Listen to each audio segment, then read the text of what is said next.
Welcome students. आज हम new chapter start करेंगे जिसका नाम क्या है, पैरेलल लाइंस। ठीक है। अब यहाँ से हमारी थोड़ा सा ज्योमेट्री की स्टार्टिंग होती है क्लास 8th में। तो पैरेलल लाइंस क्या होता है उसके लिए मैंने यहाँ पे कुछ फिगर्स आपके सामने दिखाए हैं। तो आपके सामने यहाँ पे दिख रहा है और सभी में आपको दिखाई दे रहा है कि दो लाइन आपको सामने हैं जो कि एक दूसरे को इंटरसेक्ट नहीं कर रही हैं। ठीक है। तो दैट मीन्स आपको ये समझ जाना चाहिए कि if two lines in a plane do not intersect each other they are called parallel lines. मतलब ये जो दो लाइन हमें दिखाई दे रही हैं, दो लाइन जो इस रोप का जो आपको दिखाई दे रहा है, इसको अगर आगे हम एक्सटेंड करते हैं तो कहीं भी इंटरसेक्ट नहीं करती है, या इसके अपोजिट एजेस को आगे बढ़ाएं तो वो भी आपस में इंटरसेक्ट नहीं करेंगे। ये जो हमारा रेक्टेंगुलर टेबल है इसके भी अपोजिट एजेस को आगे बढ़ाएं तो ये भी कहीं आपस में इंटरसेक्ट नहीं करेंगे, या रेलवे ट्रैक को भी हम आगे बढ़ाते हैं तो वो भी कहीं से इंटरसेक्ट नहीं करते हैं। इसका मतलब क्या हुआ कि ऐसी कोई भी दो लाइन जो कि अगर हम उसको आगे एक्सटेंड करें, ठीक है, तो कहीं भी इंटरसेक्ट ना हो तो हम उसको क्या बोलेंगे कि हमारे पैरेलल लाइन है। ठीक है। तो पैरेलल लाइन आई होप आपको क्लियर हो गया होगा कि दो लाइन ऐसे जो कि आपस में कहीं इंटरसेक्ट नहीं करते हैं तो क्या कहलाती हैं, पैरेलल लाइन कहलाती हैं। ठीक है। अब हम बात करते हैं कि पैरेलल लाइन से रिलेटेड कुछ और फैक्ट्स, इसमें और कौन कौन से चीज़ें आती हैं जो कि हमारे लिए या हमारे इस वर्कशीट के लिए जो इस चैप्टर में होंगे, जो हेल्पफुल होंगे, उसकी हम बात करते हैं। ठीक है। अब मैंने आपको बताया कि दो लाइंस आपके सामने अगर ऐसा है, ठीक, ये भी हमारा एक लाइन है, एक दूसरी लाइन हमने इस तरीके से बना लिया। अब ये दोनों लाइन क्या है, पैरेलल है, और एक तीसरी लाइन मैं यहाँ से ले लेता हूँ जो कि क्या कर रहा है, ट्रांसवर्सल काम कर रहा है। इस तरीके से हमारे पास हो गई। ठीक है। तो ये लाइन इसको मान लिया मैंने L, इसको मान लिया M, और इसको मान लिया मैंने क्या, P मान लिया सपोज करो। ठीक है। तीन लाइन यहाँ पे हैं। तो दो लाइन हमारे क्या पैरेलल हैं और तीसरी लाइन जो इंटरसेक्ट करती हुई जा रही है ये क्या है, ट्रांसवर्सल है। ठीक है। जो P लाइन है वो L और M को क्या कर रहा है, इंटरसेक्ट कर रही है, तो इसको क्या बोलेंगे, ट्रांसवर्सल लाइन। ठीक है। अब जो इंटरसेक्ट कर रही लाइन, तो वो दो पैरेलल लाइन के बीच में कौन कौन से कितने एंगल्स कुछ बनाती है। तो यहाँ पे देखिए एक एंगल हमारे पास 1 हो गया, ये एंगल क्या हो गया, 2 हो गया, इस एंगल की बात करें तो 3, इस एंगल की बात करें तो 4। सिमिलरली यहाँ पे क्या हो जाएगा हमारा 5, 6, 7, 8।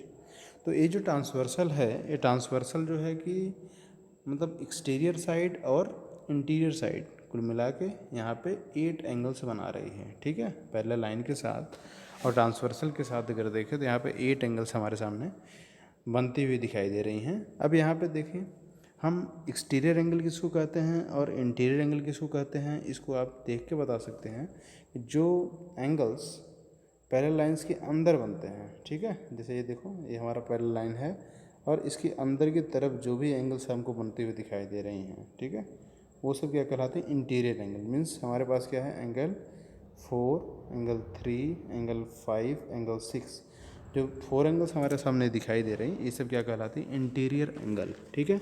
और जो आउटसाइडर हैं जो हमारे पास यहाँ पे दिखाई दे रही हैं 1, 2, 7, 8, जो ये बाकी 4 रिमेनिंग एंगल जो दिखाई दे रहे हैं, ये सब क्या है, एक्सटीरियर एंगल है। क्यों इनको एक्सटीरियर बोलते हैं, क्योंकि ये आउटसाइड बनते हैं। ठीक है। तो पैरेलल लाइंस के आउटसाइड बन रहे हैं इसलिए इसको क्या बोलते हैं, एक्सटीरियर एंगल बोलते हैं। ठीक है। तो आई होप आपको ये चीज़ क्लियर हो गया होगा कि इंटीरियर एंगल क्या होती है, एक्सटीरियर एंगल क्या होती है। जो अंदर की तरफ एंगल बनती है वो क्या कहलाती हैं, इंटीरियर। जो आउटसाइड बनती है, मीन्स जो बाहर की तरफ एंगल बन रही हैं, वो सब क्या कहलाती हैं, एक्सटीरियर। ओके।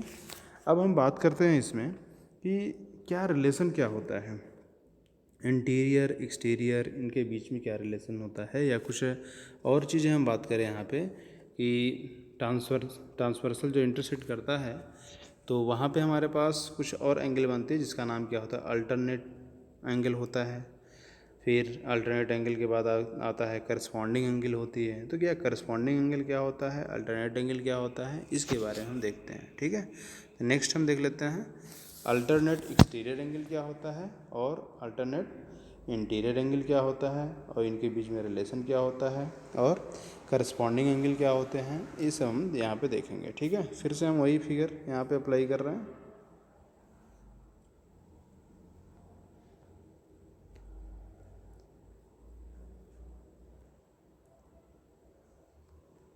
ये हमारा एक लाइन हो गई, दूसरी ये हो गई, और एक ट्रांसवर्सल हमने यहाँ पर ड्रॉ कर लिया, ये ट्रांसवर्सल है। ठीक है, यहाँ पे एक एंगल बन रहा है 1 2 3 4 5 6 7 8। ठीक है, ये हमारे पास एंगल भी बन गया। ओके, तो 1 2 3 4 5 6 7 8 इतनी हो गई। अब यहाँ पे हम बात करते हैं अल्टरनेट इंटीरियर एंगल की। तो अल्टरनेट इंटीरियर एंगल कौन सी है? एंगल 1, जो एंगल 3 है ये एंगल 6 के बराबर होगा, और जो एंगल 4 है ये एंगल 5 के बराबर होगा। अब देखिए कौन सी ऐसी चीज़ है, ये देखो, ये जो हमारा जो ट्रांसवर्सल इस तरीके डायगोनली जो एंगल बन रहा है, यहाँ का एंगल और यहाँ का एंगल, ये जो देख रहा है ये क्या है हमारा अल्टरनेट इंटीरियर, क्योंकि अंदर की तरफ बन रहा है इसलिए हम इंटीरियर बोल रहे हैं। ये एंगल 4 जो है एंगल 5 के बराबर होगा, ये भी हमारा क्या है अल्टरनेट इंटीरियर एंगल होगा। ठीक है, तो आई होप आपको ये चीज़ क्लियर हो गया। अब आपको ये देख लेना है कि अल्टरनेट का मतलब क्या हुआ, कि जैसे एक को छोड़ के जो 3 4 फिर क्या हो गया हमारा 6। ठीक है, तो 3 हमारा किसके बराबर हो गया? 6 के बराबर। मीन्स यहाँ पे जो डायगोनली एंगल आपको दिखाई दे रहा है अंदर की तरफ, वो हमारा क्या कहलाता है? अल्टरनेट एंगल कहलाता है। चूँकि अंदर की तरफ बन रहा है इसलिए इसको बोलते हैं अल्टरनेट एक्सटीरियर एंगल। और हम बात करते हैं बाहर की तरफ, जो हमारे कुछ एंगल्स ऐसे ही होंगे लेकिन वो बाहर की तरफ बन रहे हैं तो उनको बोलेंगे अल्टरनेट एक्सटीरियर एंगल। ठीक है, ये जैसे एंगल 1 है यहाँ पे दिखाई दे रहा है, 1 हमारा किसके बराबर हो जाएगा? इसका डायगोनल यहाँ पे दिखाई दे रहा है। ठीक है, तो 1 हमारा 8 के बराबर होगा, ये भी हमारा क्या है अल्टरनेट एक्सटीरियर एंगल है, 1 = 8।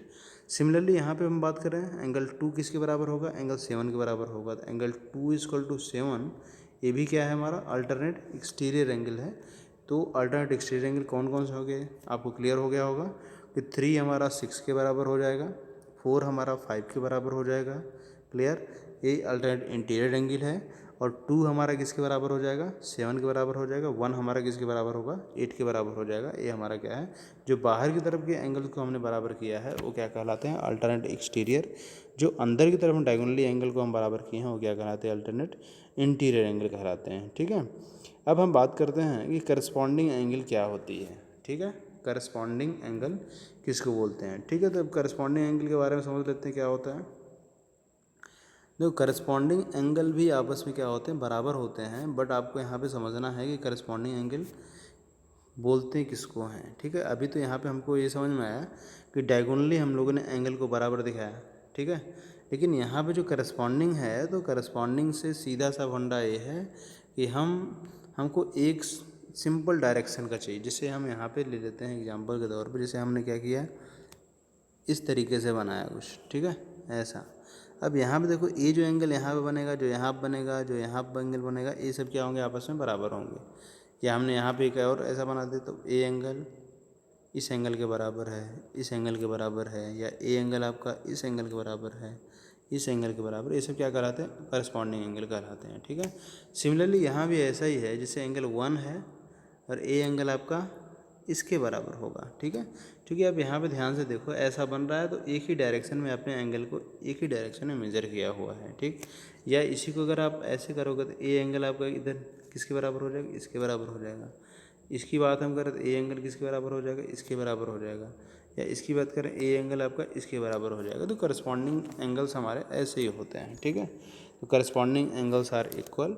अल्टरनेट एंगल्स जो होती है वो भी इक्वल होते हैं। ठीक है, तो आई होप आपको ये अल्टरनेट एंगल क्या होता है, करस्पॉन्डिंग एंगल क्या होता है, ये चीज़ क्लियर हो गया होगा। ठीक है, और इनके बीच में रिलेशन क्या होता है ये भी समझ में आ गया होगा। ठीक है, अब हम बात करते हैं कुछ और प्रॉपर्टी की बात करेंगे। जैसे हम यहाँ पे एक और ले लेते हैं, हमारे पास ये इस टाइप का मान लो एक है लाइन है, पैरेलल लाइन है, और एक तीसरा ट्रांसवर्सल लाइन है। ठीक है, तो ट्रांसवर्सल के एक साइड का जो सम होता है, एंगल का सम, ये है 1 और ये 2 है। तो एंगल सम ऑफ को इंटीरियर एंगल, एंगल 1 और एंगल 2, इन दोनों का सम कितना होता है?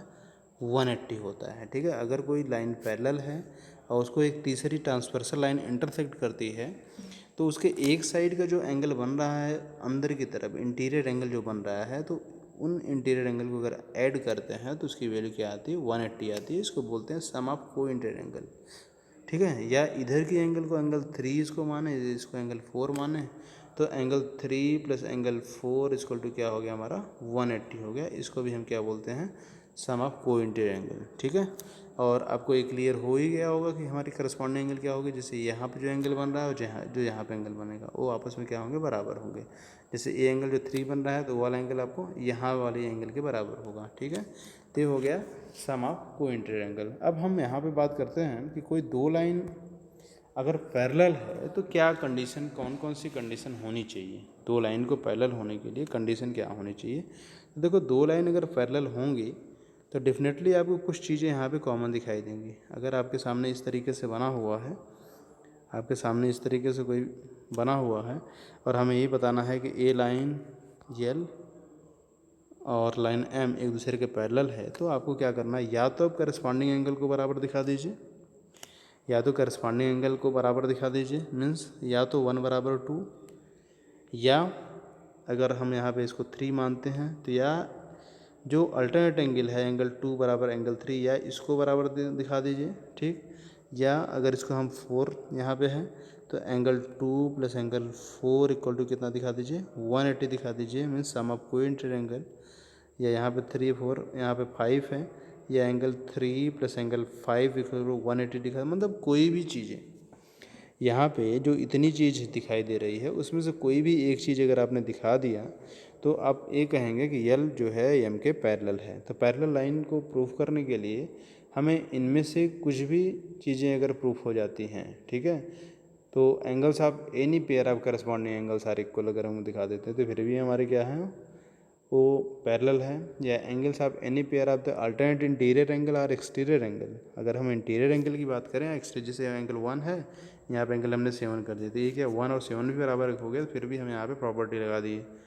अगर ये मान लो 8 है, ये 9 है, और 8 और 9 आपस में बराबर हो गए, फिर भी यहाँ पे अल्टरनेट एक्सटीरियर एंगल लग गया। तो मतलब यहाँ पे जितनी भी कंडीशन बताई गई है उसमें से अगर कोई भी एक कंडीशन यहाँ पे फॉलो कर जा रही है तो हम बोलेंगे कि एक लाइन दूसरे लाइन के क्या है, पैरेलल है, ठीक है। और अगर ये कंडीशन नहीं फुलफ़िल करेगी तो हम उसको पैरेलल लाइन की कैटेगरी में नहीं रखेंगे, ठीक है। तो इस तरीके से तो हमारा फंडामेंटल कॉन्सेप्ट था। अब हम चलते हैं एक्सरसाइज की तरफ, ओके।